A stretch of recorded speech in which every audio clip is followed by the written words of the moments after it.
নমস্কার সবাইকে, আমি আরও একটি নতুন পাঞ্জাবির ভিডিও নিয়ে চলে এসেছি। এটি দুর্গাপুজোর অর্ডার করা হয়েছিল। এটি আমাকে আমার একটি বৌদি অর্ডার করেছিল তার হাজব্যান্ডকে গিফট করার জন্য। পাঞ্জাবের ডিজাইনটি আমাকে কপি করতে হয়েছে, কারণ এই ডিজাইনটিই চাইছিল বৌদি। পাঞ্জাবিতে রেড কালার দিয়ে ডিজাইন করি, কিন্তু কালারটা একটু ডিপ কালার লাগছে। রেড কালারটা করার আগে যদি হোয়াইট কালারটা দিয়ে তারপর রেড কালারটা দিতাম তাহলে ভালো হতো। রেড কালারটা ভালো করে বোঝা যেত। ফার্স্ট টাইম হলুদ পাঞ্জাবির মধ্যে কাজ করি, তাই এটা হবে বুঝতে পারিনি। তবুও দেখো, হলুদের ওপর এই কালারটাও খুব ভালো ফুটেছে, খারাপ লাগছে না। প্রথমে ভেবেছিলাম white and red colour combination করে দুটো কালার দিয়েই ডিজাইন করব, কিন্তু পরে মনে হলো যে না, শুধু রেড কালারটাই ইউজ করব। তো ফাইনালি রেড কালারটাই ইউজ করি শুধু।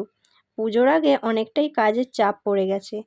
আসলে নতুন নতুন কিছু বানিয়ে ভিডিও আপলোড করব ভাবি সবসময়, তার জন্য অনেক কিছু কিনেও এনে রেখে দিয়েছি বাড়িতে, কিন্তু সময়ের জন্য আর সেগুলো করা হয়ে উঠছে না। একটার পর একটা পাঞ্জাবি অর্ডার চলেই আসছে, আর আমি সেগুলো ক্লিয়ার করতেই পারছি না। এই কারণে আর অন্যগুলো ধরা হচ্ছে না। এইদিকে ফোনে স্পেসও নেই, একটার পর একটা ট্রাভেল ভিডিও জমা হয়ে পড়ে আছে। যাই হোক, আমি নতুন কিছু বানিয়ে ভিডিও দেওয়ার চেষ্টা করব তোমাদের সাথে। আর আমার এই নতুন পাঞ্জাবির কাজটা তোমাদের কেমন লাগলো অবশ্যই কিন্তু জানিও।